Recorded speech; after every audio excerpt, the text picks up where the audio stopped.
আমাদের কি কোনো প্রেম ছিল? প্রেম ছিল না। প্রেম ছিল।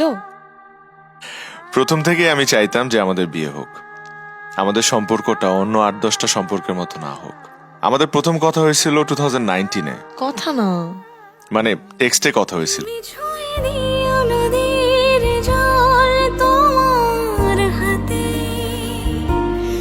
আমি ডুব দিয়ে স্নান করে নেব তাতে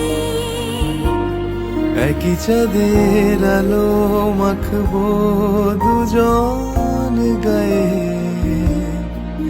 তুমি ফুলের নূপুর পরো তোমার পায়ে। তো আমাদের 2019-এ ফার্স্ট কথা হয়েছিল।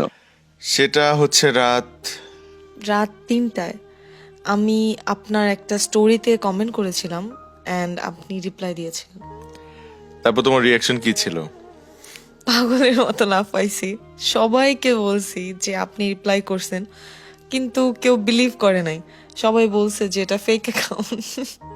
Fake account. যখন আমি ফার্স্ট অ্যাপ্রোচ করছিলাম তোমাকে, তখন তোমার কি মনে হয়েছিল? আমি আপনাকে একজন ফ্যান হিসেবে অনেক পছন্দ করতাম, কিন্তু সম্পর্কটা এরকমও হতে পারে এটা আমি আসলে কখনো ভাবি নাই। তো এর জন্য একটু কনফিউজ ছিলাম আমি শুরু থেকে। তারপর তুমি শিওর হলা কিভাবে?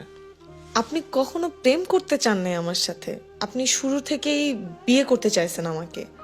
অ্যান্ড প্রথম দিন থেকে কবুল বলার দিন পর্যন্ত আপনি যেভাবে কনফিডেন্ট ছিলেন আমাকে নিয়ে, আমার ফ্যামিলির সামনে, সবার সামনে, তো দ্যাট মেড মি ফিল যে এই মানুষটা সারা জীবন আমাকে ভালোবাসবে, সারা জীবন আমাকে আগলে রাখবে।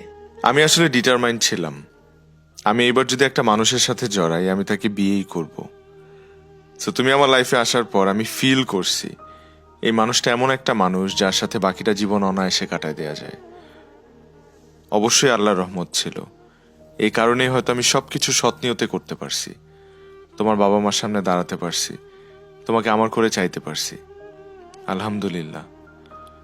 এখন আমি প্রাউডলি বলতে চাই পুরা দুনিয়ার সামনে যে আমি তোমাকে অনেক ভালোবাসি এবং শেষ নিঃশ্বাস পর্যন্ত আমি তোমাকে ভালোবেসে যাব, ইনশাআল্লাহ। ইনশাআল্লাহ। I love you. I love you more.